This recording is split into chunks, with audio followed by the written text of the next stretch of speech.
The cold is a living thing. It bites deep. It settles in your bones. It numbs your hands and fingers.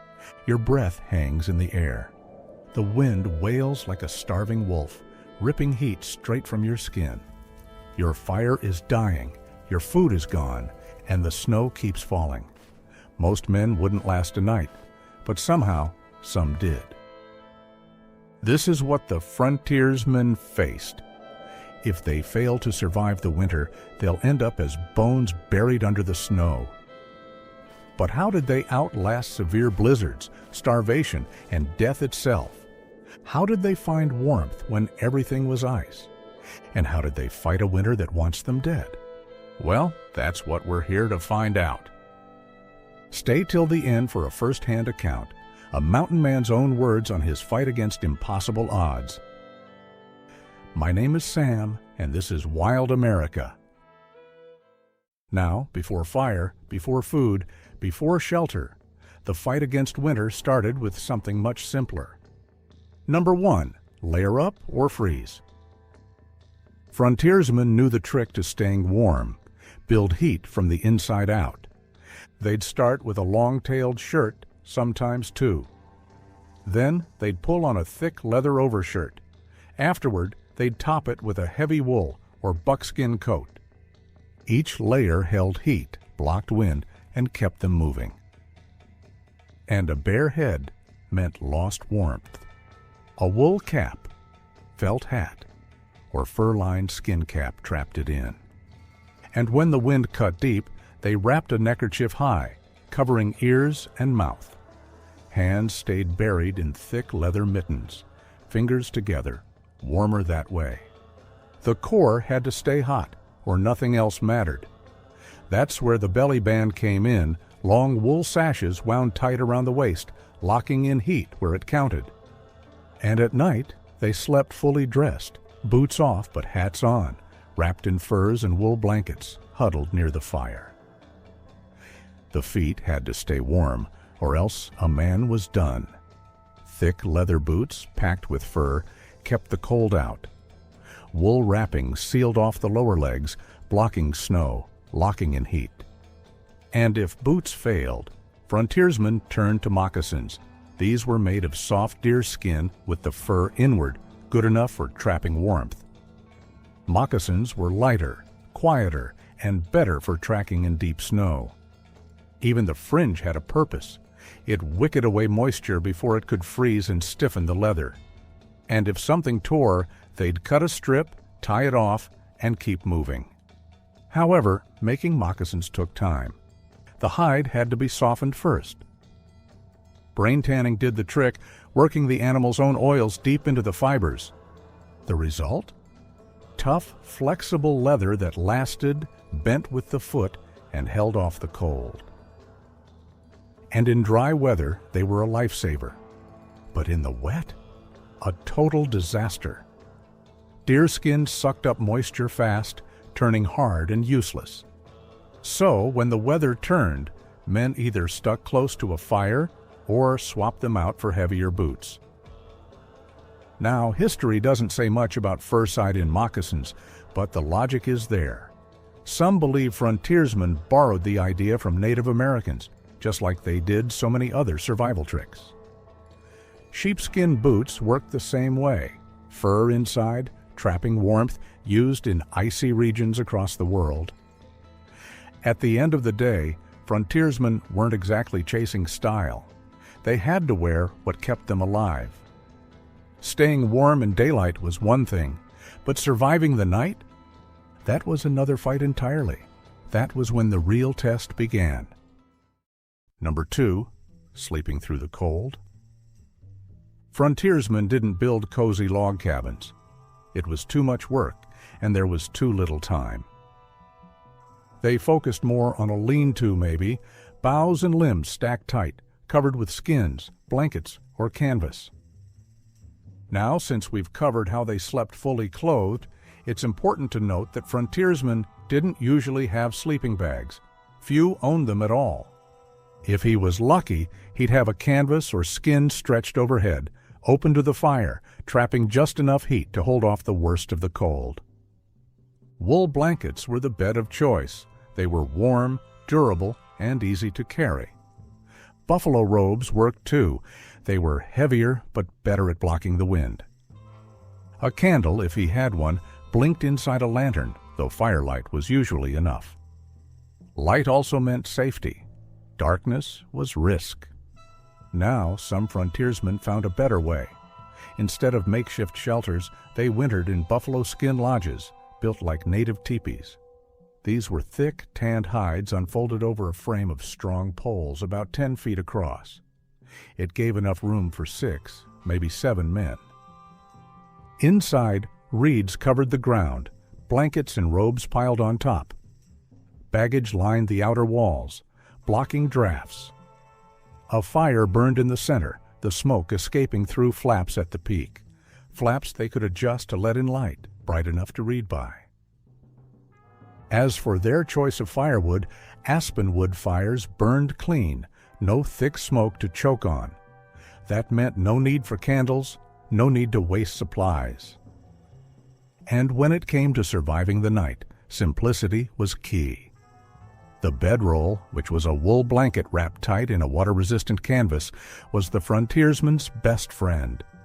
It kept him dry, blocked the wind, and held heat even when damp. He'd lay it out on frozen ground, canvas down, wool up.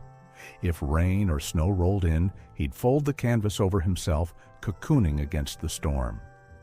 Aside from sleeping purposes, the bedroll doubled as storage. Clothes, tools, rations, whatever he needed was all tucked inside, rolled up tight, strapped with leather or rope. He'd sling it over his shoulder, tie it to his saddle, and move on. Cowboys swore by it.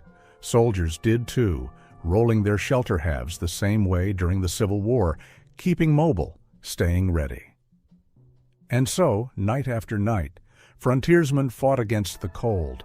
After all, hypothermia was always waiting, ready to take the careless. Also, if you want to know how frontiersmen survived the wild, what they ate, the tools they used, and the tricks that kept them alive, check out other episodes. We've got plenty more frontier survival stories waiting. Meanwhile, out there in the wilderness, during winters, the night was always long and the cold cruel. But there was one thing that could turn the odds in a frontiersman's favor. Number 3, fire or death. A frontiersman without fire? Now, that's a dead man walking. Every mountain man carried the essentials: his rifle, a knife, a powder horn, lead balls, and a flint and steel fire kit. Some had extras: an extra knife, a tomahawk, maybe even a flintlock pistol. And if he was lucky, he had a pack horse loaded with supplies. If he lost his gun, his knife, or his horse, then he was in serious, serious trouble. When deep winter set in, fire meant life. Fire cooked meals, dried clothes, warded off predators, and most importantly, kept a man from freezing solid. Though we mentioned how a quick lean-to or a buffalo robe might shield him from the wind, without fire, none of it mattered. Flint and steel were essential. Steel striker in one hand, flint rock in the other. A sharp strike sent sparks flying. The trick was catching one on char cloth, a scrap of burned cotton that glowed like a coal. That ember got tucked into dry tinder, fungus, shredded bark, or fine fibers. A few careful breaths, and a flame was born. No matches, no second chances. This, however, took practice. The first time a greenhorn tried, he'd fumble, curse, maybe waste a whole night shivering. But for a seasoned mountain man, it was second nature. He could spark a fire in a blizzard in the dead of night with fingers half frozen. In trapping camps, wall tents gave more shelter, but were harder to heat. No chimney, no vent. Fire inside meant suffocation. Fire outside meant fighting the cold. There was no perfect answer, just experience, grit, and a will to survive. But yeah, fire did 3 things. It was a weapon against the wilderness, a signal to the lost, and a defiant answer to winter's bite. Without it, a man wouldn't last long. Now keeping warm was just step one. Staying alive took a whole lot more. Number 4. Chores. During winter in the wilderness, stillness meant death. Frontiersmen had to keep moving, working, doing, because stopping wasn't an option. Every day they hunted and trapped. That meant miles of trudging through snow, dragging heavy pelts, setting traps in ice-choked streams, and gutting game with half-frozen hands. Osborne Russell wrote of these tough tasks and of the constant effort it took to stay fed and keep furs coming in. Then there was wood. You chopped it or you froze. Axes swung from dawn to dusk, splitting logs, felling trees, feeding the fire that kept the cold at bay. Shelters needed repairs too. Roofs patched, walls reinforced, anything to hold back the winter's attack. Even in the dead of winter, travel didn't stop. Men crossed rivers crusted with ice, pushed through knee-deep snow, and fought through storms just to trade or scout new ground. John Franklin's Coppermine expedition had men marching 40 miles in a day, starving, freezing, desperate to survive. But yes, as you can imagine, at camp, chores never ended. Someone skinned beaver, stretched hides, cooked, repaired gear. The youngest did the grunt work, while old hands kept watch for raiders. Warren A. Ferris wrote that camp keepers cooked, guarded the horses, and stood ready to defend the camp at a moment's notice. Sometimes they were hired for the job. Other times, seasoned trappers forced the greenhorns into it. Joe Meek, who lived through the Rockies, remembered waking with ice crusted on the lodge roof. The trappers stayed in their blankets, calling for the camp keepers to light the fire. Soon enough, the lodge was warm, and another hard day began. Trappers had their own work cut out for them. If the rivers weren't frozen solid, they ran their trap lines, sometimes using tricks to pull beaver from the ice. Joe Meek described it, tapping the frozen surface, listening for a hollow sound, then sealing off the hole. From there, they tracked the beaver's underwater tunnels, waiting for it to surface and snaring it mid-journey. But most winter trapping happened in warmer regions or during brief thaws. And by the way, we've got a special 5-hour episode on Joe Meek's wild survival story in the Rockies on our channel, so be sure to check it out. And speaking of survival, nothing mattered more than meat. Meat was everything. No flour, no vegetables, just fresh killed game, piled high. Nothing is actually necessary for survival in the wilderness but meat, William H. Ashley wrote in 1825. Buffalo was the top choice, but they ate elk, deer, antelope, bighorn sheep, and even bear when needed. They gorged when they could, burning it off in the cold. Winters in the Rockies didn't mean scarcity because game was everywhere. Trappers' journals tell of hunts where they brought down hundreds of animals in a season. For instance, in early winter 1832, Andrew Drips's fur company camped at the Snake River Forks, where men left at dawn and returned with fresh meat before breakfast. Warren A. Ferris wrote of the sheer abundance hunters loaded up with whatever they could carry. And Joe Meek called Powder River Valley a hunter's paradise in 1829.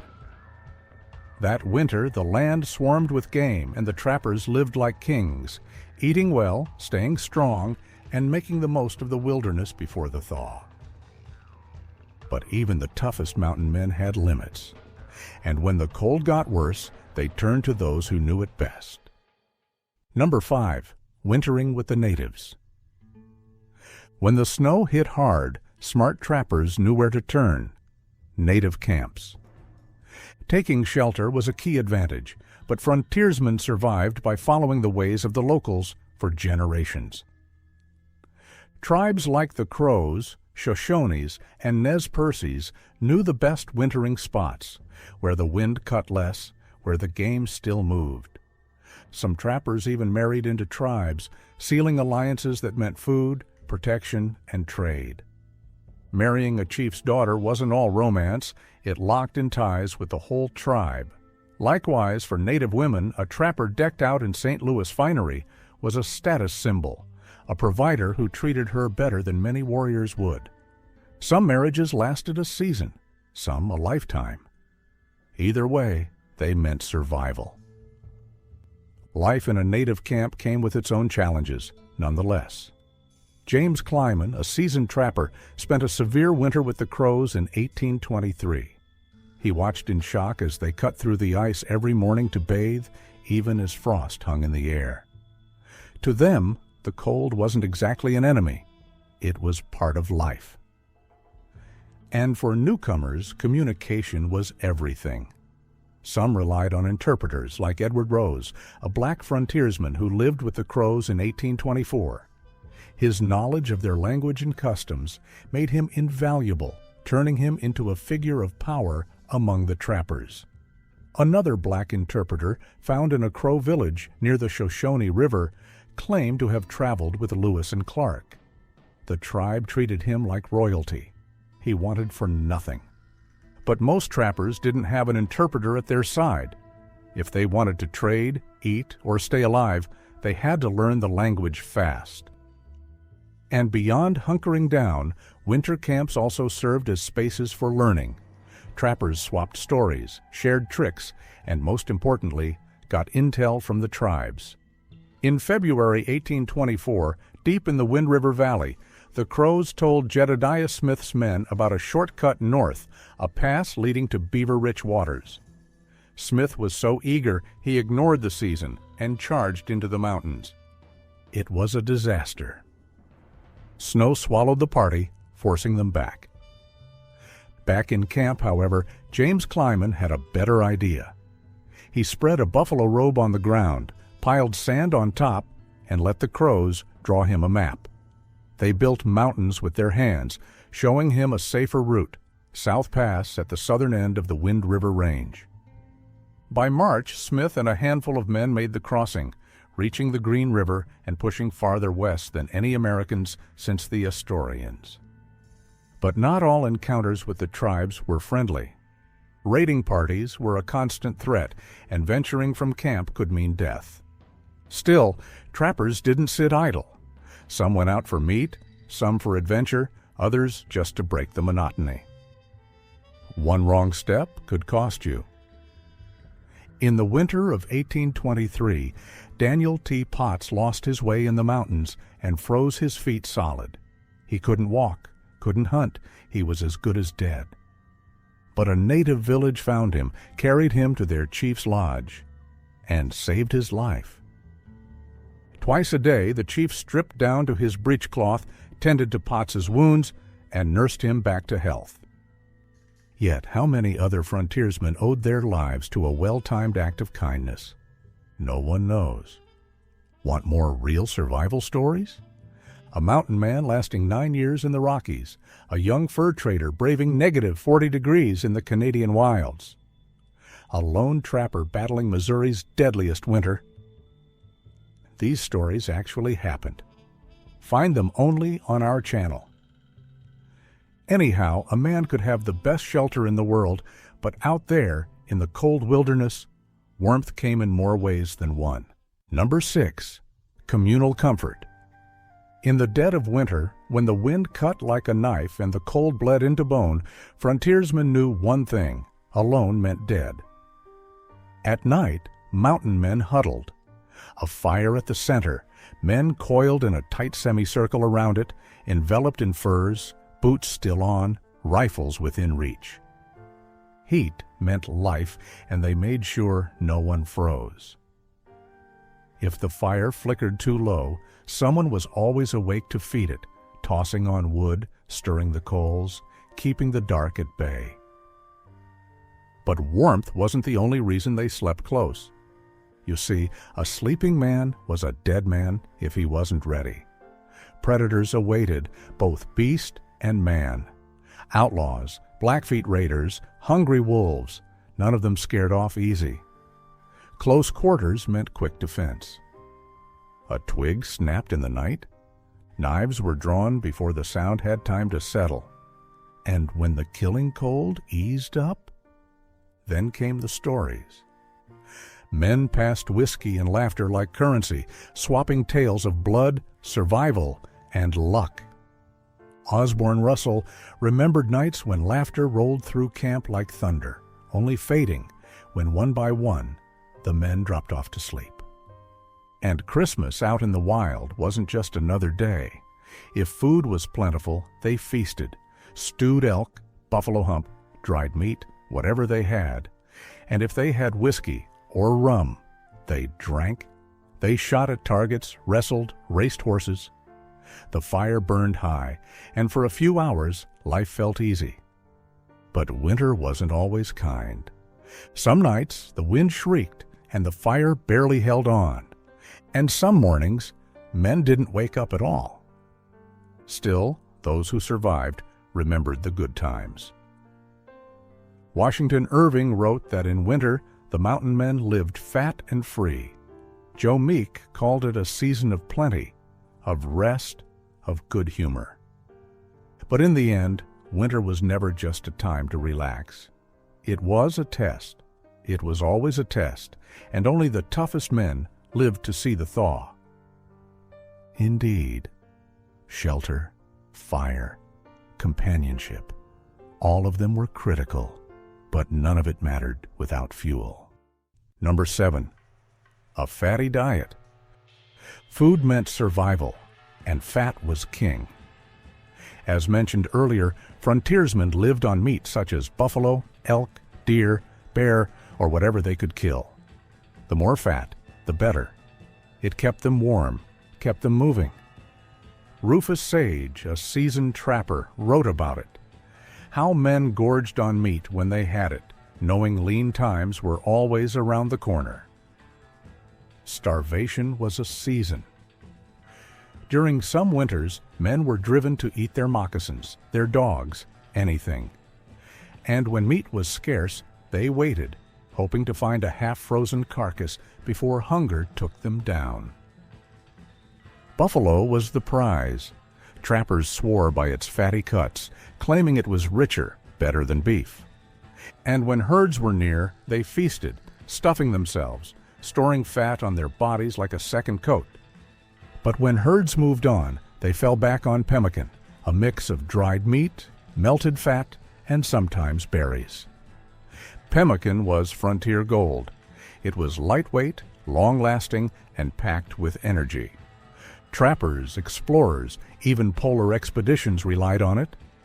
Robert Peary, the Arctic explorer, called it essential. Without it, his men would have frozen. And in 1814, pemmican even started a war. Governor Miles MacDonald tried to cut off the Métis trade with his pemmican proclamation. The Métis fought back. No pemmican, no survival. It was that simple. And although meat was life, when it ran out, frontiersmen ate whatever they could find. Roots, berries, ants, even boiled animal hides. Hunger didn't care about pride. You ate or you died. Truly, fat was survival in another form. When the cold bit deep, men smeared animal fat on their skin to block the wind and hold in body heat. Tallow, rendered from beef or mutton, was easy to make. Frontiersmen would heat it slow and then skim off the junk. Then, what's left was a thick, stable grease. They slathered it on their faces, hands, anywhere exposed. It sealed in warmth and kept frostbite away. They greased their boots and leather gear too. Fat made things last, kept water out, kept cold from creeping in. They weren't the first to do it, however. Indigenous people across the world knew the trick. In Western Australia, for example, they mixed fat with red ochre, creating a protective paste against sun and insects. And so, on the frontier, every trick mattered. But hold on, we're not done yet. There's one more story. We've seen how the mountain men survived, but now let's step into the shoes of one who almost didn't. Bonus content: James Clyman's Fight for Life. James Clyman rode with legends Bridger, Fitzpatrick, Smith, but unlike most, he wrote things down. His journals give us an authentic look at frontier life.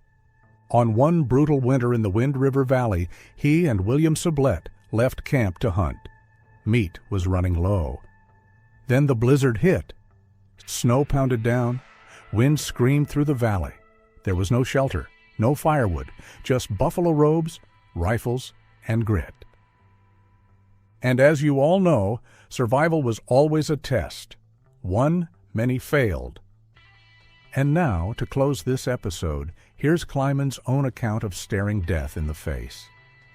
In traveling up the Popo Agi, a tributary of Wind River, we came to an oil spring near the main stream whose surface was completely covered over with oil resembling British oil. And not far from the same place were stacks of petroleum of considerable bulk.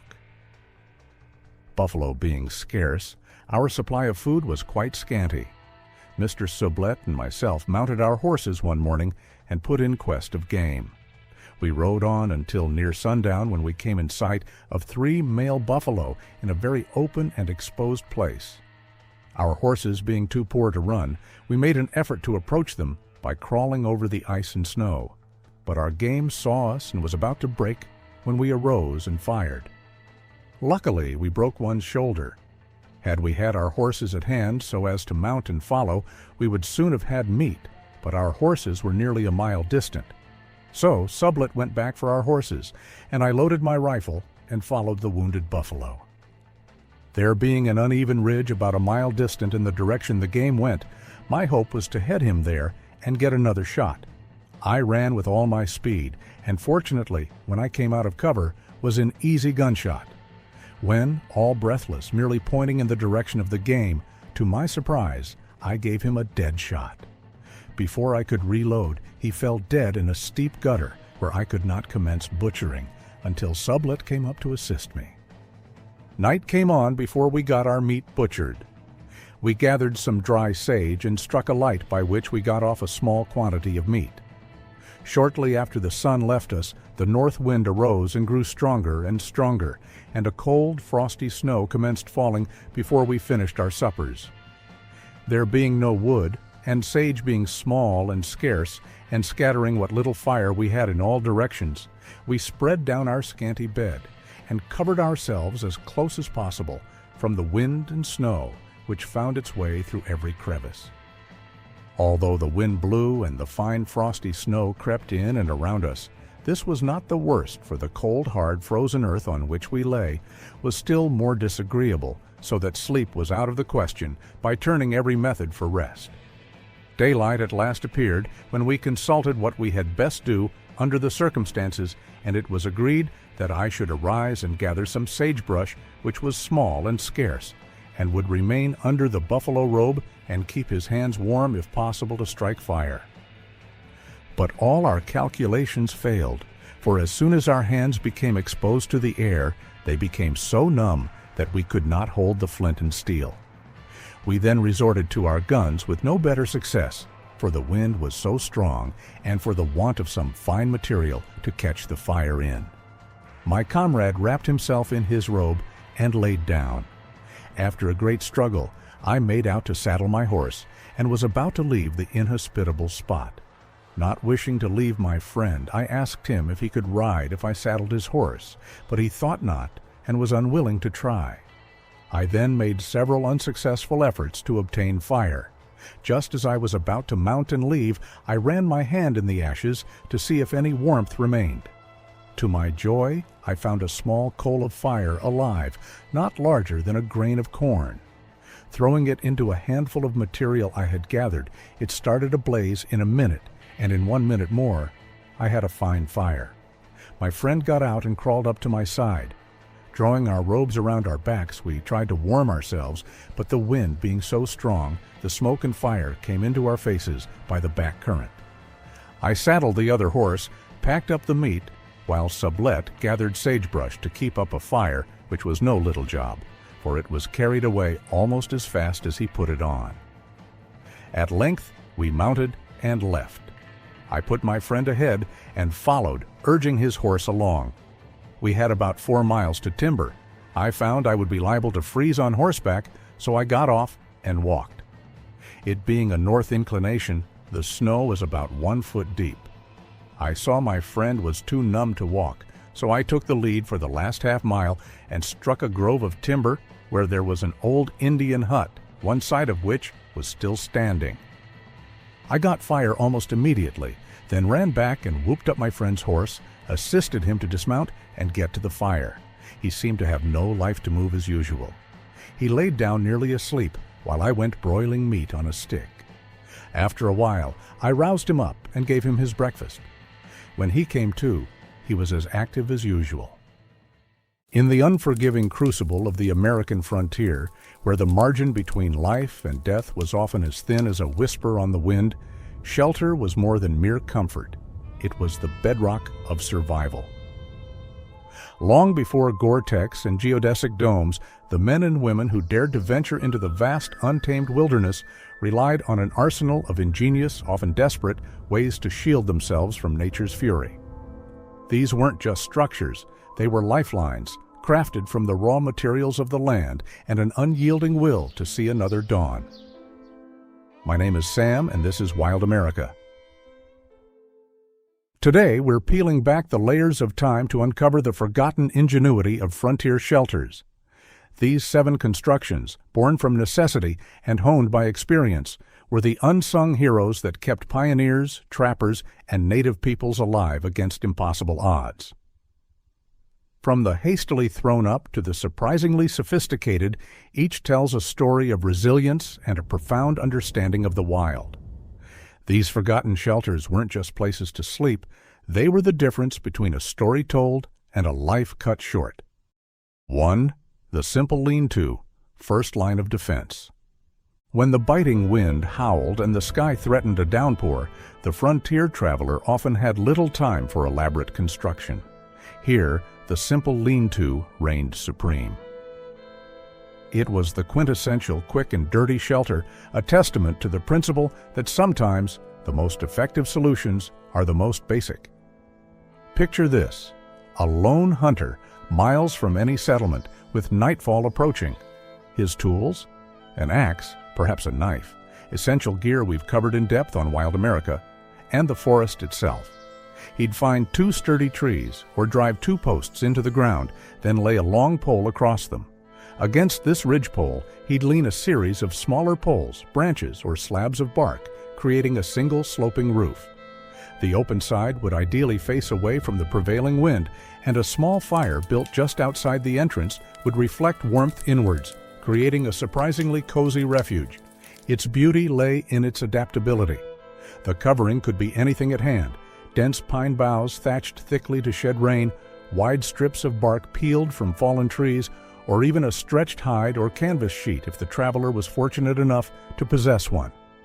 While not a fortress, the lean-to offered crucial protection from rain, snow, and wind, buying precious time and conserving vital body heat. Many a trapper, caught out by a sudden storm, owed his survival to the speed with which such a shelter could be erected. Osborne Russell, in his journals, though not always detailing shelter construction, often spoke of making hasty camps in harsh weather. One can imagine him, or men like him, relying on such immediate, practical solutions. A seasoned woodsman might have remarked, "When the norther blew in sudden-like, a man had to think fast." A few well-placed poles and a pile of spruce boughs was often all that stood between you and freezing solid. It weren't pretty, but it kept the life in ye. The lean-to was the frontier's first answer to nature's sudden challenges, a humble but life-saving shield. 2. The debris hut, nature's sleeping bag.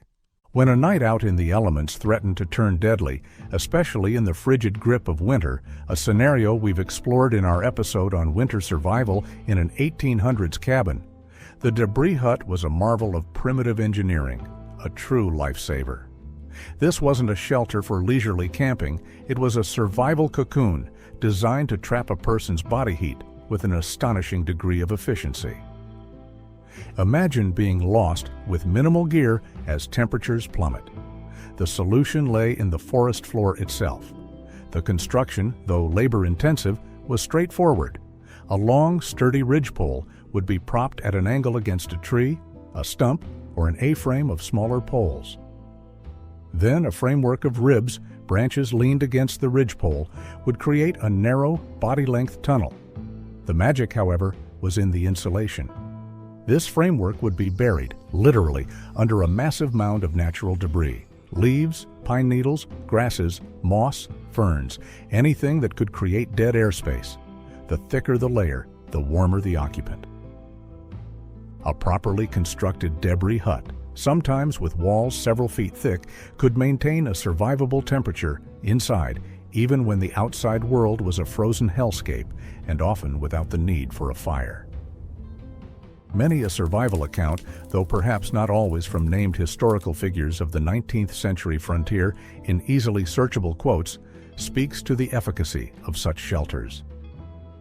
The principle is timeless. Someone caught in an unexpected blizzard, far from their cabin, might have recalled the old wisdom: when the white death comes swirling down and you've naught but your wits, the earth itself will give you a blanket. Pile the leaves high, burrow deep like a bear, and the forest will see you through. Entering a debris hut was like crawling into a snug, natural sleeping bag. It was cramped, perhaps a bit damp, but it was warm, and in a survival situation, warmth is life. This shelter, more than many others, highlights the profound understanding frontiersmen had of natural materials and their insulating properties, a skill honed by generations facing the raw power of the wilderness. 3. The dugout, earth lodge, burrowing for survival.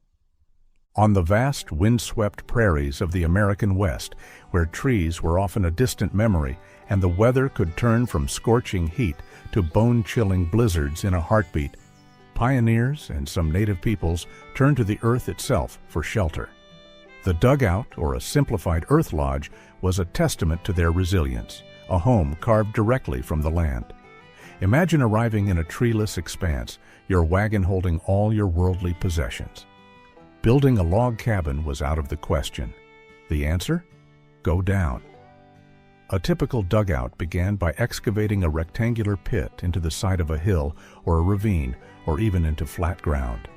This pit, perhaps 6 to 8 feet deep, would form the main living space. The walls were the earth itself, sometimes lined with whatever was available: rough-hewn planks if timber could be hauled, or even sod bricks. The roof was the most complex part. It might be formed by laying scarce logs or sturdy poles across the pit, then covering them with a thick layer of brush, prairie grass, and finally a heavy layer of sod or packed earth. This created a remarkably well-insulated dwelling, cool in the oppressive summer heat and surprisingly warm in winter, as the earth moderated the extreme temperatures. Diaries and letters from pioneers often describe the initial shock of living in such a dwelling, sometimes with dirt floors and the constant threat of snakes or burrowing animals, but also the unexpected comfort they could provide. One pioneer woman might have written, "Our first home on the prairie was but a hole in the ground, dark and damp it seemed at first. Yet, when the winter winds did blow and the snow lay deep upon the land, our little dugout was a snug haven, the earth itself embracing us against the cold."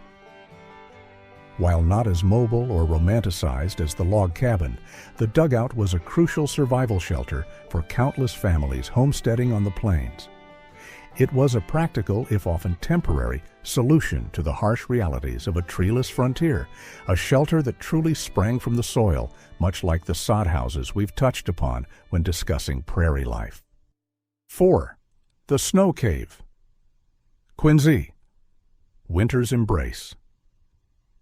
In the high country, when winter locked the land in a seemingly endless expanse of white, the snow itself offered a paradoxical sanctuary. For those caught in the blinding blizzards or facing nights of lethal cold, the snow cave, or its cousin, the Quincy, was a shelter of last resort that could mean the difference between freezing to death and seeing the spring thaw. A critical skill for anyone facing conditions like those we explored in our episode on spending a winter in an 1800s Rocky Mountain cabin. It's a concept that seems counterintuitive, finding warmth within the cold, but the insulating properties of snow are remarkable. A well-built snow shelter can maintain an interior temperature near freezing even when the outside air plummets far below zero, a principle well understood by northern Native American groups and later by desperate trappers and explorers. A true snow cave is dug horizontally into a deep drift, often on a leeward slope, where snow accumulates thickly. The entrance is typically lower than the main chamber to trap warm air, and a small ventilation hole is crucial to prevent suffocation. The quinzhee, on the other hand, is built where deep drifts aren't available. It involves piling up a large mound of snow, letting it sinter or harden for a few hours, a process where snow crystals bond, and then hollowing out a chamber from within. Sticks of a certain length are often inserted into the mound before hollowing to gauge wall thickness, ensuring structural integrity. Historical accounts from Arctic explorers or mountain men who ventured into extreme northern territories, though perhaps not always using the term quinzhee, an Athabascan word, describe improvising shelters in deep snow. An old trapper, recalling a desperate winter journey, might have said, "When the great white silence fell and the air itself would crackle with cold, we learned from the bear and the fox. We dug into the drifts, letting the snow itself be our blanket. Many a good man owes his life to a hole in the snow." Building such a shelter was exhausting work, especially in a weakened state, but the protection it offered was unparalleled in a snowbound environment. It was a stark reminder that even in the harshest conditions, the frontier often provided the means for survival if one had the knowledge and the will to find them. 5. The hide teepee, early trapper native style. Iconic plains dwelling. No image is more iconic of the American West than the teepee, a graceful, conical dwelling that was the heart of life for many Plains Native American tribes and a shelter sometimes adopted or adapted by early European trappers and traders. While later canvas teepees became more common, the original hide teepee was a masterpiece of design and resourcefulness, perfectly suited to a nomadic lifestyle on the vast grasslands. Constructing one was a communal effort, typically undertaken by women. It began with a foundation of 3 or 4 strong poles, with numerous lighter poles laid against them to form the conical shape. The covering was made from 10 to 20 bison hides, meticulously scraped, tanned, and sewn together. Skills in hide preparation that echo the craftsmanship we explored in our episode on Frontiersmen's clothing. These hides, when properly prepared, were remarkably waterproof and durable. The genius of the teepee lay in its portability and climate control. It could be disassembled and packed onto horses or travois in a relatively short time, essential for following the migrating bison herds. 2 flaps at the apex, controlled by external poles, could be adjusted to create a draft for an internal fire, drawing smoke out efficiently while keeping the interior warm and relatively smoke-free in winter. In summer, the bottom edges of the hide cover could be rolled up to allow for cooling breezes. Accounts from early explorers and ethnographers often marvel at the comfort and practicality of the teepee. George Catlin, the famed painter of Native American life, spent considerable time living among Plains tribes and documented their dwellings. He might have described the teepee as a tall, white cone piercing the prairie sky. Within, a space surprisingly airy and comfortable, a fire in its center around which the family gathers. A dwelling perfectly adapted to their wandering life. While a trapper might not have had the expertise or resources to create a teepee as elaborate as those of the native peoples, the underlying principles of a conical, well-ventilated, and transportable hide shelter were sometimes emulated, offering a more substantial and weather-resistant option than a simple lean-to for extended stays in the wilderness. 6. The Wickiup, Brush Lodge, adaptable and enduring. Across the diverse landscapes of the American frontier, from the arid Southwest to the woodlands of the Great Lakes, the Wickiup or Brush Lodge stood as a testament to the adaptability of Native American peoples, and by extension, any frontiersman who learned its simple yet effective design. Unlike the more specialized teepee or the labor-intensive log cabin, the Wickiup was a highly versatile shelter constructed from whatever materials the local environment provided. a core principle of survival we often discuss on Wild America. Its basic form was typically a conical or dome-shaped framework of pliable saplings or poles driven into the ground and bent together at the top. This framework was then covered with a variety of materials: woven mats of grass or reeds, large slabs of bark, birch, elm, or cedar were prized, brush, animal hides, or even a combination of these. The wickiup's strength lay in its simplicity and its regional variations. In warmer, drier climates, a looser covering of brush might suffice, providing shade and ventilation. In colder, wetter regions, the covering would be denser, often with multiple layers to shed rain and snow and retain heat from a small internal fire pit, with a smoke hole left at the apex. Early explorers and military men often encountered these structures. Lewis and Clark, during their expedition, noted various types of indigenous lodges. Describing a Shoshone camp, Meriwether Lewis might have observed something akin to, "Their lodges are small, conical in form, and constructed of willow brush. They appear to be but a flimsy defense against the weather, yet the inhabitants seem comfortable within." This perceived flimsiness often belied a surprisingly effective shelter, quick to erect and easily repaired or abandoned as nomadic groups moved. For a trapper or traveler in a region where wickiups were common, understanding their construction could offer a valuable emergency shelter option or even a model for a more semi-permanent camp if hides or canvas were scarce. It was a shelter born of deep intimacy with the local environment, a truly living structure that changed with the landscape. 7. Improvised natural shelters, nature's own havens. Sometimes the best shelter was one that nature had already largely provided. For the keen-eyed frontiersman, a rock overhang, a shallow cave, or even the upturned roots of a fallen giant tree could offer immediate, life-saving refuge with minimal effort. These weren't constructed shelters in the traditional sense, but rather opportunistic havens, recognized and utilized by those with an intimate knowledge of the land. When a sudden blizzard struck or darkness fell unexpectedly in unfamiliar territory, the ability to spot and adapt such natural features was a critical survival skill. A deep rock overhang, especially one facing away from the wind and rain, could provide a dry space to wait out a storm or spend a night. With a fire built near the mouth, the rock itself would reflect heat, creating a surprisingly comfortable microclimate. Similarly, the massive root ball of a wind-thrown tree, with the accompanying depression in the ground, could form the basis of an emergency shelter. The upturned roots offered a ready-made wall, and the pit could be further deepened or augmented with branches and debris to create a more enclosed space. While these shelters lacked the permanence or sophistication of a teepee or dugout, their value lay in their immediacy. Historical accounts of individuals lost or caught in dire straits often mention taking refuge in such natural formations.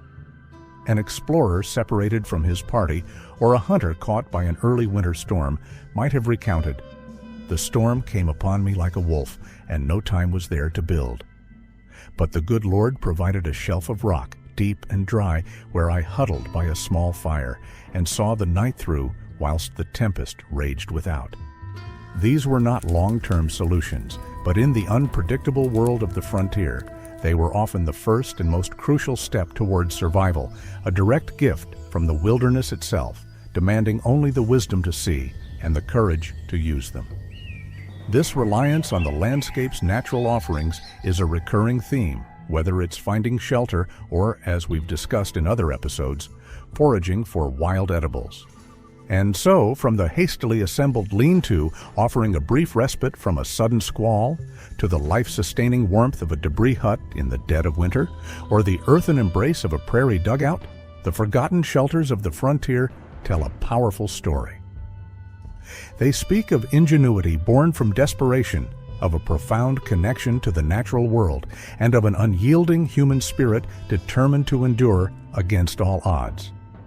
These were not just crude hovels, they were triumphs of adaptation, each one a carefully considered solution to the life or death challenges posed by a wild and unforgiving land.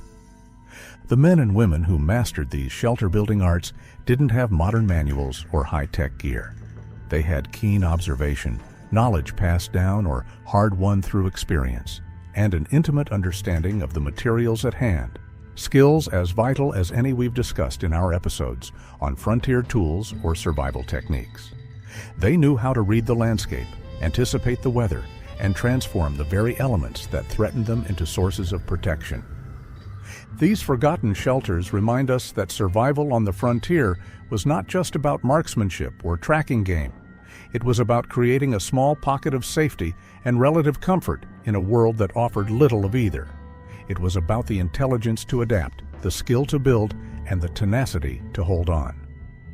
The legacy of these shelters is etched into the very fabric of the American wilderness, a quiet testament to the resilience of those who came before us. My name is Sam, and this has been Wild America. We hope this journey into the lost art of frontier shelter has given you a new appreciation for the resourcefulness of those who tamed this continent. Don't forget to subscribe and check out our other explorations of forgotten skills and untold stories. Until next time, stay curious and keep exploring. The American frontier, winter, a realm of frozen beauty and brutal truths. Here, survival wasn't luck. It was skill, spirit, and the lost arts of bushcraft. For the frontiersmen, facing the White Death was a daily battle, for warmth, for food, for life itself. My name is Sam, and this is Wild America. Today, we uncover the forgotten skills of 18th and 19th century winter survival, the knowledge that turned a frozen wilderness into a home and raw courage into a legacy. Part 1. The Imperative of Shelter. Warding off the wild winter. The first dictate of winter survival on the frontier was shelter, not merely a place to escape the snow, but a bastion against the relentless, life-sapping cold. To the seasoned frontiersman, a well-chosen and well-constructed shelter was the difference between a night of restorative sleep and a grim, shivering vigil on the edge of hypothermia. The wilderness itself offered the materials. Skill and foresight provided the design. As the frontiersman Osborne Russell penned in his journal during his years in the Rockies, a man in a cold country without shelter is in a dangerous situation. This was a truth etched into the very soul of those who dared to face the frontier winter. Choosing the location was an art form honed by experience, a skill we've touched upon when discussing the long hunter's eye for terrain in our video The Long Hunt, How Frontiersmen Tracked and Stalked Big Game. The ideal site offered natural protection, perhaps the lee side of a hill to break the prevailing wind, or a dense grove of conifers whose boughs already offered a partial canopy and a softer, drier floor. Proximity to resources was vital. An abundance of dead-standing timber for fuel and construction, and a water source, though in deep winter this often meant the laborious task of melting snow.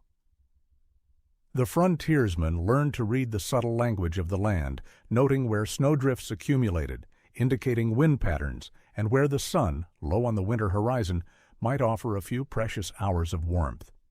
For the traveler caught out, or for a temporary camp, the lean-to was a staple. Its elegant simplicity belied its effectiveness. A sturdy ridgepole, lashed or propped between two trees or supported by uprights, formed the backbone.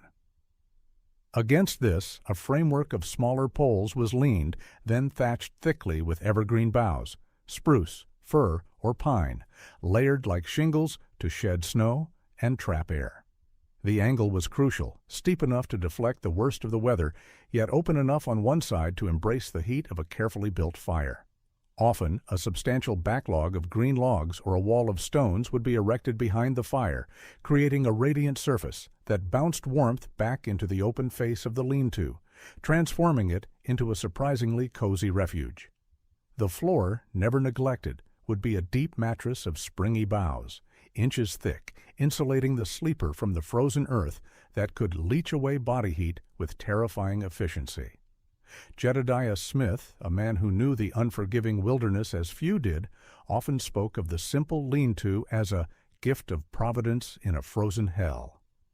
In more permanent winterings, or when time and resources allowed, more one-substantial structures might arise, perhaps a small, rough-hewn cabin chinked with moss and mud if the ground wasn't frozen solid, a process not unlike what we detailed in Mastering the Wilderness, how mountain men built their cabins. But even these were a far cry from modern comforts. As one old-timer from the era noted, many frontier dwellings were smoky and not overly warm. The fire in the stone hearth often struggling to combat the drafts, its smoke escaping, sometimes reluctantly, through a simple hole in the roof. Heavy outer garments were often worn even indoors. The battle against the cold was constant, the shelter a critical ally, but one that demanded continuous upkeep, replacing dislodged chinking, clearing heavy snow from the roof, and ensuring the fire, its lifeblood, never faltered. Part 2. The Sacred Flame, Conjuring Life in the Frozen Wastes. If shelter was the body's shield, then fire was its beating heart. In the frozen desolation of a frontier winter, the ability to conjure flame was nothing short of a sacred art, a daily miracle that held death at bay. It was warmth against the killing cold, the means to cook food and melt snow for precious water, a beacon against the oppressive darkness, and a profound comfort to the soul. As frontiersman Philip Tomé wrote in his memoirs, "Fire in winter is the hunter's best friend. Without it, he is miserable indeed. To lose one's fire, or the means to make it, was to stare into the abyss." The frontiersman's primary tool for this elemental magic was the flint and steel, a vital piece of kit we explored in our video, 7 Survival Tools That Kept Frontiersmen Alive. A shard of good quality flint, struck with a glancing blow against a C-shaped steel striker, would shower a tiny cascade of white-hot sparks. The challenge, especially in the damp and frigid conditions of winter, lay in catching these fleeting embers in something that would readily ignite. This was the roll of char cloth, small pieces of linen or cotton, carefully charred in a sealed tin until black and brittle. A single spark landing on its surface would begin to glow, a tiny, tenacious ember that, with gentle breath and skill, could be coaxed into flame within a carefully prepared tinder bundle. Finding or preparing dry tinder was a constant preoccupation. Birch bark, rich in flammable oils, would ignite even when damp. Fatwood, the resin-impregnated heartwood of pine trees, was a prized possession, hoarded carefully. Punkwood, the dry, crumbly wood from decaying trees, or the feathery down from certain plants and bird nests, all served their purpose. Kindling, too, had to be meticulously prepared, a graduated series of small, dry twigs, shaved thin to catch the nascent flame from the tinder bundle. In the biting wind and swirling snow, protecting this delicate process was paramount. Many a frontiersman cupped his hands, turned his back to the gale, or even worked beneath the shelter of his blanket or oilcloth poncho to shield the birth of his fire. The famed trapper Joe Meek once recounted spending an entire agonizing night trying to coax a flame from damp materials, stating, "A man knows the worth of fire when he's like to freeze without it." 2. The axe, that indispensable companion, was crucial for procuring the vast quantities of firewood needed. Dead-standing trees, already seasoned by the elements, were preferred over green wood, which would smolder and hiss, producing more smoke than heat. Hardwoods like oak, hickory, and maple, if available, burned long and hot, creating a bed of lasting coals. Softer woods like pine and fir would catch quickly and burn fiercely, ideal for starting a fire or for a quick burst of heat, but they were consumed rapidly. The rhythmic thud of the axe echoing through the silent, snow-laden forest was the sound of life being carved from the wilderness. Logs were limbed, bucked into manageable lengths, and then split, a task made more challenging on snow, often requiring a larger log as a stable splitting base. Axe safety, a topic we delve into in our upcoming feature on frontier toolcraft, was paramount. A slip in the cold with numb hands could be catastrophic, far from any aid.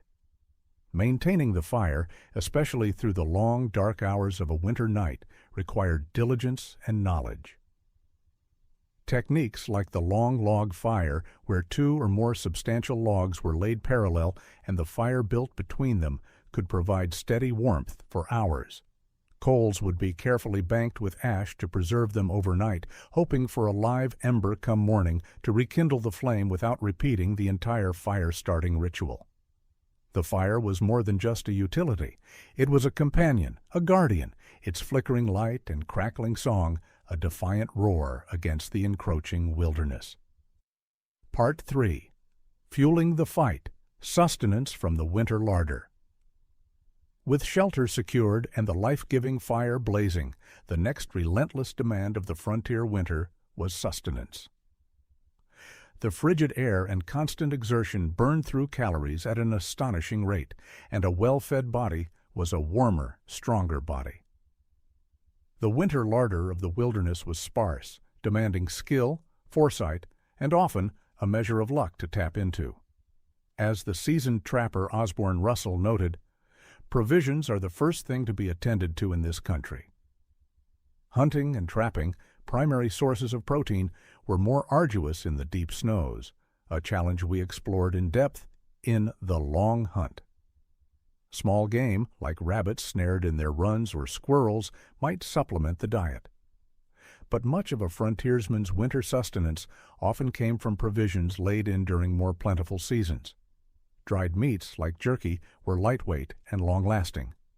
Pemmican, a high-energy food ingeniously crafted by Native Americans and adopted by frontiersmen, was a dense mixture of dried, pounded meat and rendered fat, sometimes with dried berries mixed in. This caloric powerhouse, a true frontier superfood, could sustain a man through days of hard travel or lean times. Peter Skeen Ogden, a Hudson's Bay Company man, famously remarked that with enough pemmican, a man could go anywhere. Rendered animal fat itself was a precious commodity, eaten directly or added to other foods for that crucial energy boost. As one experienced woodsman of the era bluntly put it, a fatty diet is the only diet for winter. 3. Foraging was severely limited, but not impossible for the keen-eyed. The inner bark of certain trees, like pine or birch, could provide emergency nourishment. Hardy, frost-sweetened berries, such as rosehips, might still cling to their branches, offering a welcome, if meager, source of vitamin C. But largely the frontiersman relied on what he carried or had cached, techniques of food preservation that echo some of the principles in our video, 7 Forgotten Survival Techniques That Kept Mountain Men Alive. Cooking over the open fire was an art refined by necessity. Meat, whether fresh or reconstituted from dried stores, was often roasted directly on a greenwood spit, turned slowly to cook evenly, its sizzling fat dripping into the flames. Bannock, a simple unleavened bread made from flour, water, and perhaps a little salt or fat, could be baked in the hot ashes, wrapped in broad leaves, or cooked on a stick or a flat stone propped near the fire. If the frontiersman carried ironware, a sturdy kettle or corn boiler was invaluable. Suspended over the fire, it could simmer stews made from whatever game or dried provisions were on hand, stretching meager supplies and providing a hot, nourishing meal. A small frying pan might be used for quick cooking if part of the kit. Some accounts even speak of the bedroll cooker, a small, often improvised tin oven or pot that could be nestled in the coals to bake or warm food while the main fire was tended. Water, the most basic necessity, became a significant chore in winter. Rivers and streams might be frozen solid, requiring the dangerous task of chopping through thick ice. More commonly, snow or ice was melted. This was a time-consuming process, demanding a constant supply of fuel for the fire. A critical piece of wilderness wisdom was never to eat snow directly for hydration. Its chilling effect would dangerously lower core body temperature. Instead, it was always melted first, often in the kettle, providing not just drinking water, but also the basis for hot broths or teas made from pine needles or other foragable plants, a small comfort in the vast frozen wilderness. Part 4. Dressed for the Deep Freeze, the Frontiersman's Winter Armor. In the relentless war against winter's cold, clothing was the frontiersman's personal mobile shelter, his first and last line of defense when away from the fire or a well-built camp. The right attire wasn't about fashion, it was about survival, a carefully chosen system of layers and materials designed to trap precious body heat and repel the biting wind and soaking moisture. As the old frontier saying goes, there's no such thing as bad weather, only unsuitable clothing. For the man of the wilderness, these were words to live by. The undisputed king of winter fabrics was wool. Its fibers created countless tiny air pockets, providing excellent insulation, and it possessed the almost magical property of retaining much of its warmth, even when damp, a critical advantage in a world where staying perfectly dry was often impossible. Woolen shirts, thick trousers or breeches, multiple pairs of heavy socks, and sturdy mittens were the core of the winter wardrobe.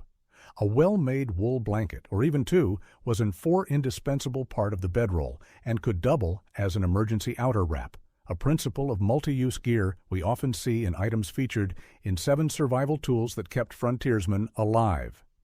Leather, particularly brain-tanned buckskin, formed the durable outer shell.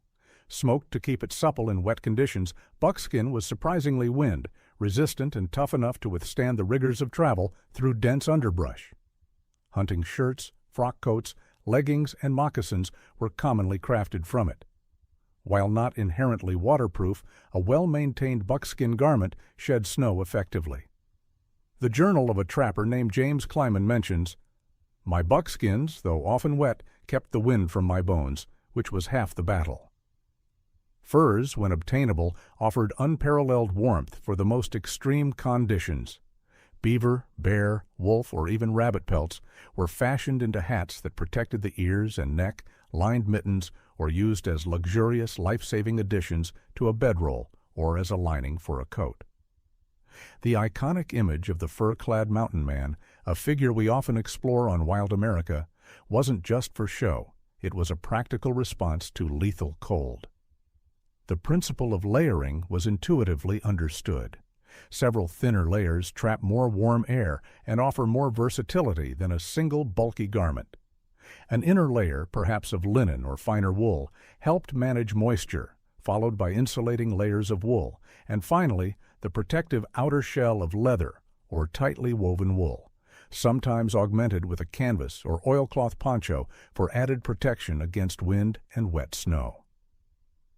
Footwear was a constant challenge. Moccasins, while quiet and comfortable in dry conditions, offered little insulation on their own and soaked through quickly. Frontiersmen would stuff them with dried grass, moss, or scraps of fur for added warmth, and carry multiple pairs, attempting to dry one set by the fire while wearing another. Heavy wool socks, often several layers, were crucial.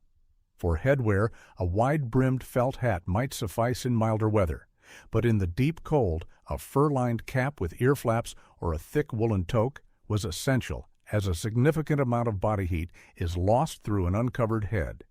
Mittens, which keep the fingers together for shared warmth, were generally preferred over gloves, which separate the fingers and allow them to cool faster, though a light pair of fingerless gloves might be worn inside mittens for tasks requiring dexterity.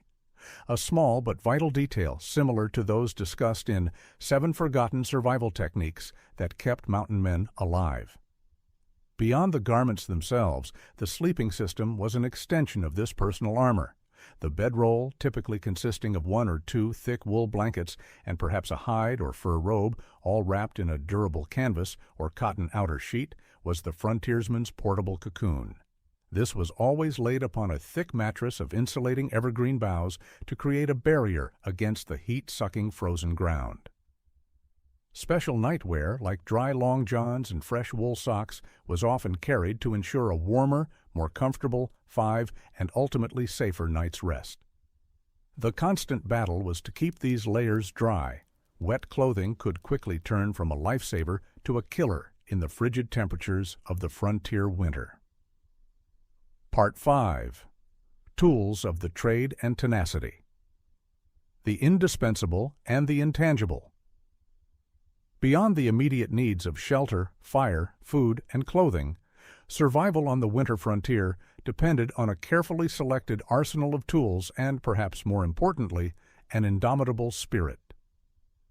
The material possessions of a frontiersman were few, chosen for their utility, durability, and often their versatility. Each item was a lifeline, its proper use and maintenance a critical skill in itself.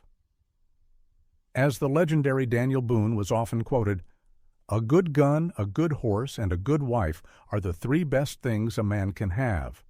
But for daily survival in the deep woods, his axe and knife were surely just as prized. The undisputed king of the toolkit was the axe, an item so crucial we dedicated a segment to its various forms in 7 survival tools that kept frontiersmen alive. More than just a woodchopper, it was a shelter builder, a defense against predators, and in skilled hands, even a tool for finer carving. A well-balanced axe with a keen edge and a sturdy handle was worth its weight in gold. Next came the knife, the frontiersman's constant companion. Whether a large belt knife for heavy work or a smaller, more agile blade for skinning, food preparation, and crafting, it was used countless times a day. The fire kit, flint, steel, and a tinderbox containing char cloth and perhaps some dry punkwood or fat wood shavings was as vital as life itself. A sturdy cooking pot or kettle, often a simple iron or copper corn boiler, and a reliable bedroll of wool blankets completed the core essentials. Many frontiersmen also carried a haversack or a possibles bag, a leather or canvas pouch holding numerous smaller items, and all for repairing leather gear, spare flints, lead balls, and powder if they carried a firearm, a whetstone for sharpening blades, perhaps some sinew or cordage made from natural fibers, and any personal trifles. Some, particularly later in the 19th century, might carry a compact folding saw for more efficient wood processing. A simple canvas tarp or an oilcloth sheet was a highly versatile item, serving as a ground sheet, a quick shelter, or a wrap to keep gear dry, much like the versatile uses of hides we discussed in 7 Forgotten Survival Techniques that kept mountain men alive. But more crucial than any physical tool was the intangible arsenal of the frontiersman's mind and spirit. Observation was paramount. The ability to read the subtle signs of weather in the clouds, to interpret animal tracks in the snow, to understand the lay of the land and its hidden resources. Resourcefulness and ingenuity were the currency of survival, the knack for improvising solutions, for making do or doing without. Patience and perseverance were demanded by every task, which invariably took longer and required more effort in the biting cold. Setbacks were frequent, and despair was a luxury that could not be afforded.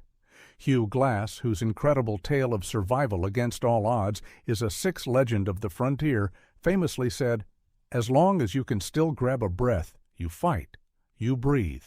Keep breathing." That sentiment captures the essence of the frontiersman's tenacity.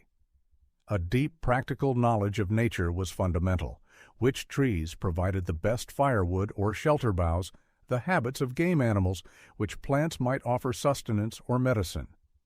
And underpinning it all was an unyielding mental toughness, a stubborn will to survive that could push a man through unimaginable hardship, hunger, and isolation. They understood, as the Wild America Channel often highlights, that they were in a constant fight against a winter that seemed to actively want them dead. They learned from their mistakes, from the harsh lessons of the wilderness, and, when possible, from the accumulated wisdom of Native American tribes who had mastered winter survival over centuries. The daily round of chores, gathering wood, fetching or melting water, maintaining the shelter, checking traps, was a relentless cycle. But it was this constant, purposeful effort that kept the spark of life burning bright against the vast, indifferent cold. Conclusion: echoes of resilience, lessons forged in ice and fire. The American frontier. Winter was an unforgiving crucible, a relentless test of human endurance, ingenuity, and spirit. The men and women who faced its icy breath did so armed not with modern conveniences, but with a profound understanding of the natural world and a suite of skills honed to a razor's edge by necessity. Their ability to craft shelter from the forest's bounty, as we saw in the construction of cabins, in mastering the wilderness, to conjure life-giving fire from mere sparks, and to find sustenance in a frozen larder, speaks volumes of their resilience. As the old mountain man Jim Bridger reportedly said, "I have seen the elephant," a phrase signifying he had seen all the wonders and hardships the West had to offer, and winter was surely chief among those hardships. These weren't just isolated survival techniques. They were an interconnected way of life, a deep, often unspoken dialogue with the wilderness. Every swing of the axe, every carefully laid trap, every stitch in a buckskin garment was part of a larger narrative of self-reliance and respect for the formidable power of nature. The frontiersmen knew that the wild could provide, but also that it demanded unwavering attention, constant effort, and a humility born of understanding one's place within its grand, often brutal, design.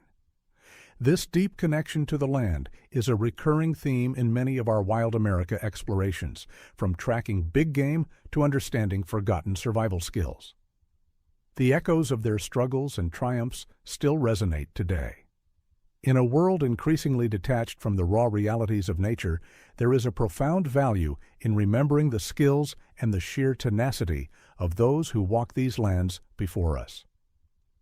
Their legacy is not just in the historical accounts or the museum artifacts, but in the enduring spirit of human adaptability and the timeless wisdom of living in harmony with, rather than in opposition to, the natural world. It is a spirit that echoes the resourcefulness we highlighted in 7 Forgotten 7 survival techniques that kept mountain men alive. My name is Sam, and this has been Wild America. The skills of frontier bushcraft, forged in the ice and fire of a bygone era, are a testament to the incredible capacity of the human spirit to not only survive, but to thrive in the face of overwhelming odds. Join us next time as we continue to explore the untamed heart of the American wilderness and the remarkable stories it holds. The world outside is white, a blinding, silent, suffocating white.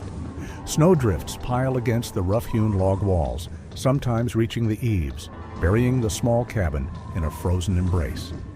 The wind, a relentless predator, screams through the high peaks of the Rocky Mountains, carrying ice crystals that sting any exposed flesh. This is winter in the high country, 1800 style.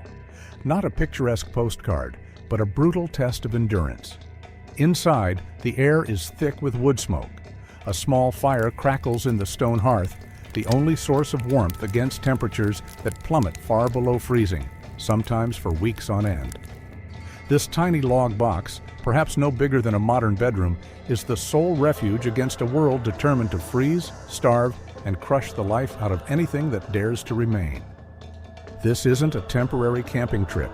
This is months of isolation, months of battling gnawing hunger, bone-chilling cold, and the crushing weight of solitude. What did it truly take for a mountain man, a trapper, alone, or perhaps with a single partner, to survive a frozen winter locked away in an 1800s Rocky Mountain cabin? It took more than just a sturdy shelter, more than just skill with a rifle.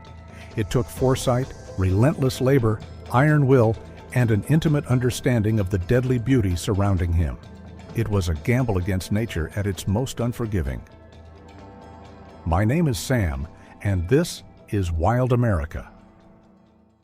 Tonight, we step inside that snowbound cabin. We feel the bite of the frost, the pangs of hunger, the long, dark hours. We explore the preparations, the daily struggles, the ingenious tricks, and the sheer grit required to emerge alive when the spring thaw finally breaks winter's grip.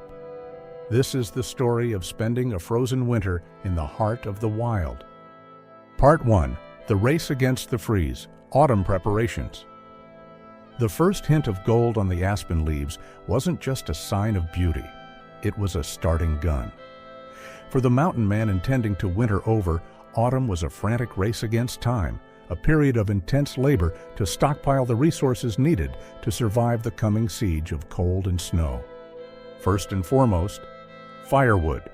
Not just a few logs, but a mountain of it. The small cabin fireplace or stove would burn day and night for months. Calculating the sheer volume needed was critical. Underestimating meant freezing. Overestimating meant wasted effort, but that was the safer bet. Axe work became a daily, grueling rhythm. Felling dead, standing timber, drier and less likely to smoke, chopping it into manageable lengths, hauling it back to the cabin, and stacking it high, preferably under some sort of lean-to or covering to keep off the worst of the snow. This wasn't just about warmth, it was about cooking, melting snow for water, and keeping the crushing darkness and predators at bay. The quality of the axe and the skill in using it, something we explored in our tools episode, were paramount. Next, securing the shelter. The cabin itself, perhaps built the previous summer using techniques like those we detailed in Mastering the Wilderness, needed to be made as winter-proof as possible. Chinking the gaps between the logs with mud, moss, or clay was crucial to block the drafts that could steal precious heat. Any cracks or holes in the roof, often made of sod, bark, or rough shingles, needed patching. The door and any window openings, often covered with scraped animal hide, oiled paper, or if lucky a precious pane of glass, had to be sealed tightly. Sometimes snow itself would be piled against the lower walls to provide extra insulation. Food stores were life. As Osborne Russell noted in his journal, among mountaineers, it is better to count ribs than tracks, meaning it was far wiser to have food secured and stored than to rely solely on the uncertainty of the winter hunt. While some hunting and trapping might be possible in winter, it was unreliable and dangerous. The bulk of the winter's food had to be gathered and preserved beforehand. Meat from autumn hunts, deer, elk, buffalo, would be smoked, dried into jerky, or sometimes frozen if temperatures dropped early and stayed low. Fish caught in abundance might also be smoked or dried. Berries, roots, and edible plants gathered in late summer and fall would be dried or stored carefully. Caches of food might even be hidden away from the main cabin, safe from animals and potential theft, their locations carefully memorized. Clothing and gear needed inspection and repair. Moccasins needed patching or replacing. Wool blankets and clothing had to be checked for holes.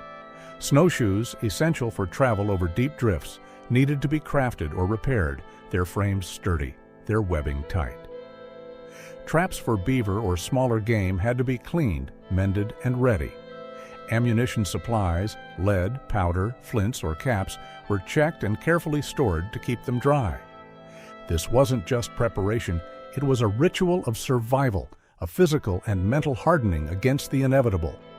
Every swing of the axe, every patch on the roof, every strip of jerky hung to dry was an investment against the frozen months ahead. Failure in autumn meant almost certain death in winter. Part 2, the long confinement, daily life inside the walls. As winter tightened its grip, the world outside the cabin often became impassable, hostile. Deep snowdrifts, sub-zero temperatures, and howling blizzards forced the mountain man indoors for days, sometimes weeks, at a time. Life shrunk to the confines of those 4 log walls, a monotonous cycle dictated by the relentless demands of survival. The hearth became the absolute center of existence. Keeping the fire alive was the primary, non-negotiable task. Letting it die out wasn't just inconvenient, it was potentially fatal. Wood had to be fed constantly, but judiciously, to conserve the precious stockpile.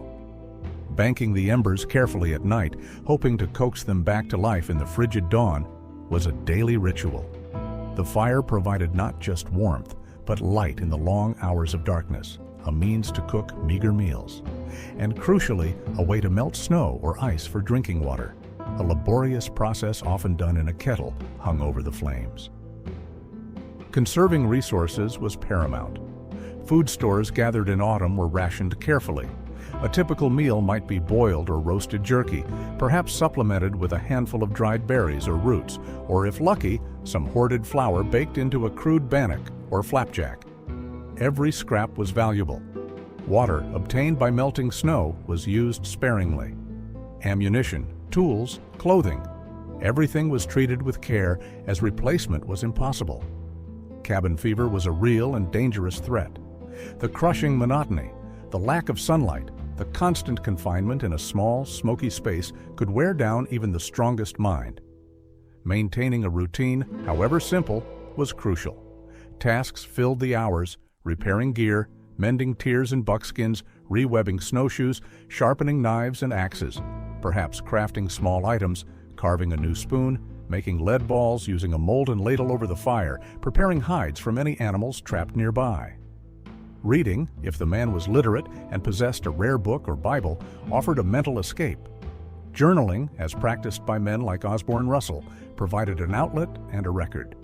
Hygiene was basic and challenging. Washing was infrequent and done quickly with snowmelt water heated over the fire. The cabin air, thick with wood smoke and the smell of unwashed bodies and curing hides, could become stifling. Venting the smoke without losing too much precious heat was a constant balancing act, often managed by a poorly sealed chimney or simply cracking the door slightly. Listening to the wind howl, watching the snow pile higher, checking the dwindling woodpile, these were the markers of time. Days blurred into weeks. The silence, broken only by the crackle of the fire or the shriek of the wind, could be deafening. It was a test not just of physical endurance, but of mental fortitude, a battle waged within the smoky confines of the log walls against the vast, indifferent wilderness outside. Part 3. Venturing out, the hunt for food and fuel. Staying cooped up indefinitely wasn't an option. The woodpile, no matter how large, eventually dwindled. Stored food ran low, and sometimes the simple need to check trap lines or scout for game forced the mountain man out into the frozen landscape. Venturing out, however, was fraught with peril. Timing was everything. Choosing the right moment was critical. Stepping out during a blizzard or a period of extreme, life-threatening cold was suicide. Waiting for a lull in the storm, perhaps a day when the sun offered a fleeting illusion of warmth, was essential. Even then, preparations were meticulous. Dressing for the cold was an art form, layering wool, buckskin, and fur, as we discussed in our episode on frontier clothing. Protecting extremities, hands, feet, ears, nose, was paramount to prevent frostbite, a constant and insidious threat. Mittens were generally warmer than gloves. Moccasins needed extra insulation, perhaps stuffed with rabbit fur or dry grass, and worn over multiple pairs of wool socks or wrappings. Snowshoes were the key to mobility. Without them, travel through deep snow was exhausting, slow, and often impossible. These wide, webbed frames distributed weight, allowing the wearer to stay atop the snowpack instead of sinking with every step. Crafting and maintaining snowshoes was a vital skill, the designs often borrowed or adapted from Native American patterns suited to the local snow conditions, long and narrow for open country, shorter and rounder for maneuvering in forests. Hunting and trapping in winter. Game was scarce and wary. Tracks were easily visible in the snow, but so were the hunters. Stealth was crucial. The sharp crack of a twig underfoot could echo for miles in the still, cold air. Animals like deer and elk often moved to lower elevations or sheltered valleys, requiring long, arduous treks to find.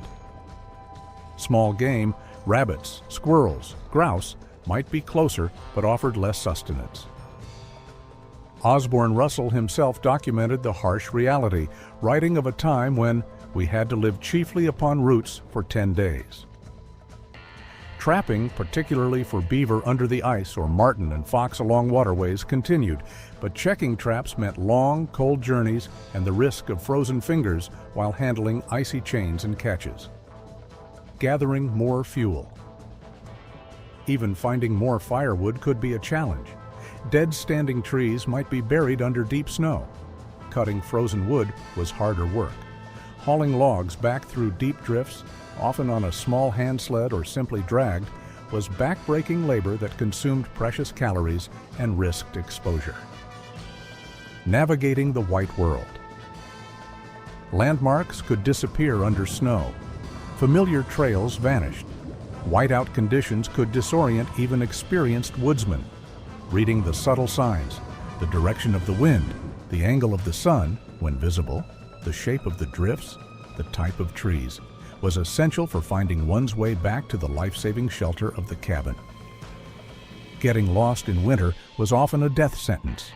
Every trip outside was a calculated risk, a gamble weighing the need for resources against the dangers of exposure, exhaustion, and disorientation. It required immense physical effort, sharp senses, and an unwavering focus on the single goal. Get what you need and get back to the fire before the cold claims you. Part 4. The Unseen Enemies: Cold, Sickness, and Injury. Beyond the visible challenges of snow and scarce food, the wintering mountain man faced insidious enemies that attacked from within and without: the relentless cold, debilitating sickness, and the ever-present specter of injury. The battle against cold. Even inside the cabin, the cold was a constant presence. The fire might warm the immediate vicinity, but corners remained frigid. Frost would creep across the inside walls, coating everything with a layer of ice. Sleeping meant burrowing under every available fur and blanket, often fully clothed, positioning oneself strategically to benefit from the hearth's radiant heat without getting scorched. Waking up in the pre-dawn chill required immense willpower. Frostbite, as mentioned, was a constant danger, not just outside, but even from brief exposure indoors if circulation was poor or clothing damp. Numb fingers, toes, ears, and noses were early warnings that could quickly escalate to tissue death and potential amputation. A death sentence when alone. Sickness in isolation. Winter weakened the body, making it susceptible to illness. Scurvy, caused by a lack of vitamin C from fresh fruits and vegetables, was a real threat during long winters reliant on dried meat. Symptoms included weakness, bleeding gums, and reopening of old wounds. While some Native American knowledge included sources of vitamin C like pine needle tea, not all frontiersmen knew or utilized these remedies.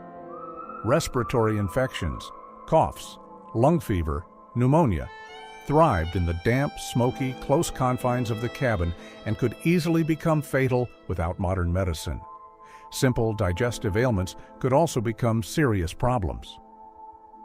We touched upon frontier medicine in another episode, but the resources available in a remote winter cabin were minimal, perhaps a few hoarded herbs or basic first aid knowledge, often insufficient for serious conditions. The amplified danger of injury. An accident that might be inconvenient in summer could be catastrophic in winter. A deep cut from an axe while chopping wood, difficult to keep clean and prone to infection. A broken bone from a fall on ice, impossible to set properly and leading to permanent disability or death. A severe burn from the fireplace. With no access to help, even minor injuries could become life-threatening. Infection was a constant fear. A simple task, performed carelessly due to fatigue or cold-numbed hands, could lead to disaster. The mountain man had to be hyper-vigilant, moving deliberately, maintaining his tools, and avoiding unnecessary risks, knowing that he was his own, and only, doctor. These unseen enemies, the penetrating cold, the opportunistic diseases, the potential for crippling injury, added another layer of tension to the winter confinement. Survival wasn't just about finding food and staying warm, it was about maintaining health and avoiding that single misstep that could tip the delicate balance towards tragedy. Part 5. The Weight of Silence, Isolation, and the Mind. Perhaps the most underestimated challenge of wintering over wasn't the cold or the hunger, but the profound, crushing isolation. For months on end, the mountain man might not see another human soul. The silence of the snow-covered world, broken only by the wind or the cry of a distant animal, could become a heavy burden on the human psyche. Cabin fever, that colloquial term for the irritability, restlessness, and depression brought on by prolonged confinement, was a genuine psychological battle. The sameness of the days, the lack of external stimulation, the constant proximity to the edge of survival. It could fray nerves and distort perception. Minor annoyances could fester into major grievances if sharing the cabin with a partner. Alone, the silence could become filled with imagined sounds, or the weight of one's own thoughts could become overwhelming. Maintaining morale. Finding ways to keep the mind occupied and spirits up was as crucial as keeping the fire lit. As mentioned, Chores like mending gear, carving, or reading provided distraction. Some men might sing or talk to themselves simply to break the silence. Others found solace in observing the subtle changes in the winter landscape, the tracks of animals, the patterns of the frost, a deep connection to the natural world that sustained them. The role of ritual and routine. Establishing a daily rhythm, no matter how simple, provided structure and a sense of purpose. Waking, tending the fire, melting snow, preparing food, performing chores, checking the weather. These small rituals anchored the mind against the formless expanse of winter. Dreams and memories. In the long, dark hours, thoughts inevitably turned inward. Memories of home, family, past rendezvous, or future plans could offer comfort or fuel despair. Dreams could be vivid, offering escape or haunting reminders of the precariousness of life. The ability to manage one's own thoughts, to focus on the task at hand, and to maintain a sliver of hope for spring was a survival skill as vital as any physical one. The rare visitor. Occasionally, the monotony might be broken by the arrival of another trapper or a band of Native Americans navigating the winter landscape. Such encounters were often welcome breaks, opportunities to share news, trade goods, or simply enjoy human company for a brief time before solitude closed in once more. But visitors could also bring danger or deplete precious resources. The psychological toll of spending months locked in a frozen world, constantly battling the elements and one's own mind, cannot be overstated. It forged individuals of incredible resilience, but it also undoubtedly broke others, their stories lost to the silent snows. It was the ultimate test of inner strength against the vast emptiness of the winter wilderness. Part 6. The Thaw, Hope and New Dangers. After months that felt like an eternity, subtle shifts began to signal the end of winter's reign. The sunlight, though still weak, lingered a little longer each day. The relentless, bone-deep cold began to lose its sharpest edge, replaced by days hovering closer to the freezing point. Icicles hanging from the cabin eaves might drip, ever so slowly, during the warmest part of the day. These were the first whispers of the thaw, harbingers of hope, the promise of spring. For the mountain man who had endured the winter, these signs were intoxicating. They meant the end of confinement, the return of abundant game, the opening of rivers, and the possibility of travel towards the summer rendezvous or back to civilization. The psychological burden began to lift, replaced by anticipation and a renewed sense of purpose. Thoughts turned to trapping beaver as the ice broke up on the streams, planning routes, and the simple joy of feeling sun on the face without the immediate threat of frostbite. New dangers emerge. However, the thaw brought its own set of challenges. Melting snow could turn the landscape into a morass of mud and slush, making travel difficult and treacherous. Rivers, choked with melting ice and swollen with runoff, became raging torrents, dangerous to cross. Avalanches, triggered by warming temperatures, destabilizing the heavy snowpack accumulated over winter, became a sudden and deadly threat in mountainous terrain. Emerging wildlife. Animals also emerged from their winter dormancy or returned from lower elevations. While this meant potential food, it also meant increased encounters with predators like bears emerging hungry from their dens, or wolves emboldened by the lean winter months. The relative safety of the deep snow period, when many animals were less active or accessible, gave way to a more dynamic and potentially dangerous environment. Assessing the damage. Spring was also a time to take stock. How had the cabin weathered the winter? Were repairs needed? How much food and ammunition remained? Critically, how was the man's own health? Months of poor nutrition, cold, and inactivity could leave one weakened and vulnerable, even as the weather improved. The transition from the static survival of winter to the active demands of spring required a careful rebuilding of strength and resources. The first green shoots pushing through the melting snow, the sound of running water replacing the silence of ice, the return of migrating birds. These were powerful symbols of survival, of having stared into the frozen heart of the wilderness and emerged alive. The thaw wasn't just a change in weather, it was a resurrection, a hard-won victory against the longest odds, paving the way for the next cycle of life and travel in the vast untamed Rockies. Surviving a winter alone in a Rocky Mountain cabin during the 1800s, it wasn't an adventure, it was a siege.